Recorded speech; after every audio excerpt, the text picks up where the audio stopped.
हिंदू राष्ट्र के poster boy बाबा बागेश्वर के हाथ में क्या हिंदू वोट का नया रिमोट है? बाबा का धाम जिस मध्य प्रदेश में है, वहां इसी साल चुनाव होने वाले हैं। चुनाव से पहले बाबा बागेश्वर भारी डिमांड में है। अभी बुंदेलखंड में उनका दिव्य दरबार सजा है। बाबा के भक्तों की संख्या रॉकेट की रफ्तार से बढ़ रही है। जहां बाबा जाते हैं वहां पब्लिक का रेला लग जाता है। ऐसे में बड़ा सवाल यह है कि क्या बाबा 2023 में मध्य प्रदेश और छत्तीसगढ़ में सत्ता समीकरण बना और बिगाड़ सकते हैं? बुंदेलखंड से बालाघाट तक बाबा किसकी खाट खड़ी करने वाले हैं? इन तमाम सवालों के जवाब इस रिपोर्ट में देखिए।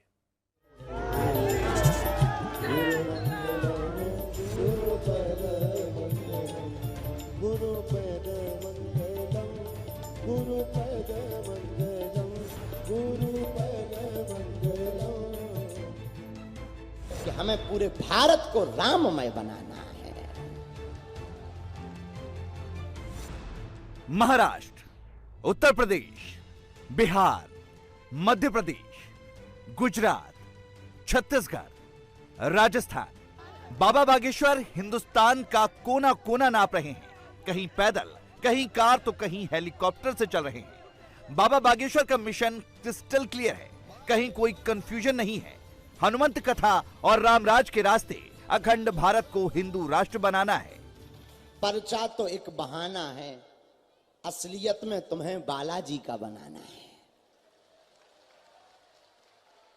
जैसे हमारा मानना है कि पर्चा की कृपा तो बालाजी ने हमें इसलिए दी है कि बिना इसके लोग भगवत सत्ता को स्वीकार नहीं करेंगे, भगवत कृपा को स्वीकार नहीं करेंगे।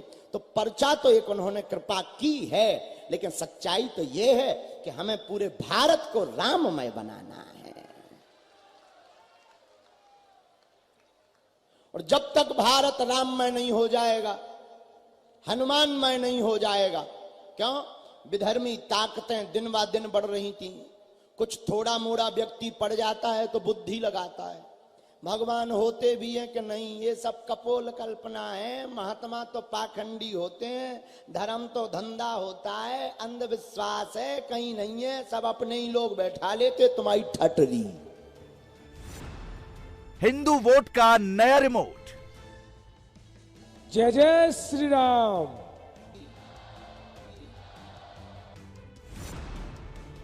हिंदुओं का नया पोस्टर बॉय।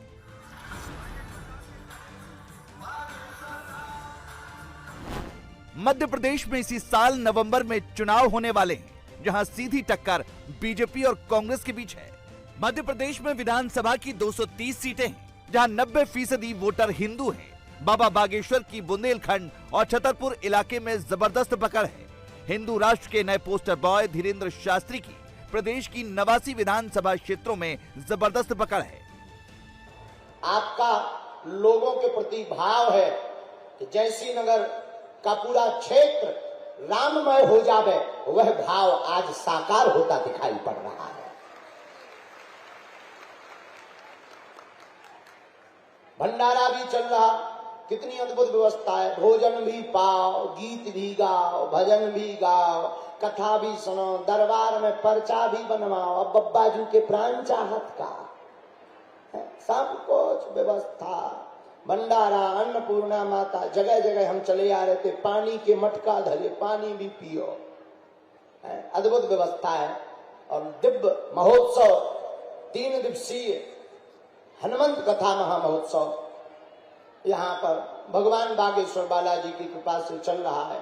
हनुमान जी के चरणों में हम प्रार्थना करते हैं कि जो जो यहाँ पंडाल में बैठे हैं, बाहर खड़े हैं, प्रांगण में अड़े हैं, बात बात पे अंदर आने के लिए जो जो लड़े हैं, भगवान बागेश्वर बालाजी ऐसी कृपा करें, जाओ सबकी अर्जी स्वीकार हो जावे।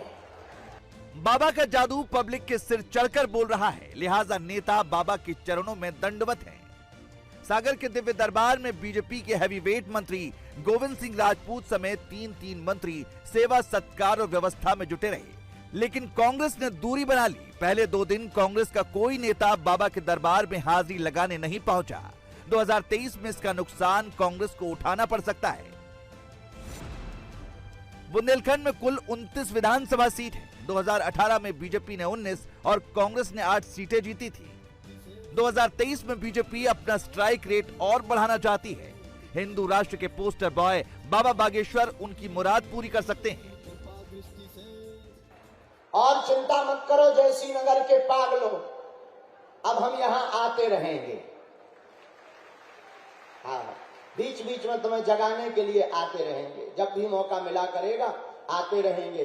और हम इतना ही जानते, हम तो कुछ नहीं जानते, मूर्ख हैं, अज्ञानी हैं, पापी जीव हैं, गांव के साधारण से दुष्ट आदमी हैं हम। हमारे पास तो कोई भी सामर्थ्यता या सिद्धि नहीं है। 320 साल पहले बागेश्वर बालाजी प्रकट इसीलिए हुए और दरबार भी इसीलिए लगता है कि जो कहते थे भगवान नहीं होते, दिव्य शक्तियां नहीं होती, झूठी तरीके से अन्य मजहब के लोग जो भोले भाले लोगों को हली उल्लाह के नाम पर करंट लगाते थे, हमें लगता है उन सब के मुंह पर तमाचा मारने के लिए ही बागेश्वर बालाजी का दरबार लगता है। एमपी में कांग्रेस सॉफ्ट हिंदुत्व के रास्ते पर है, लेकिन बाबा का हिंदू राष्ट्र वाला जो रास्ता है वो बीजेपी को कहीं ज्यादा सूट कर रहा है। लिहाजा बाबा के दरबार में मुख्यमंत्री शिवराज सिंह चौहान, गृह मंत्री नरोत्तम मिश्रा, गोविंद सिंह राजपूत, राज्य मंत्री ओपीएस भदौरिया, विधायक जजपाल सिंह जज्जी, विधायक इंदु तिवारी बाबा बागेश्वर के दरबार में या तो हाजिरी लगा चुके हैं या अपने अपने गृह जिले में दिव्य दरबार का आयोजन करा चुके हैं।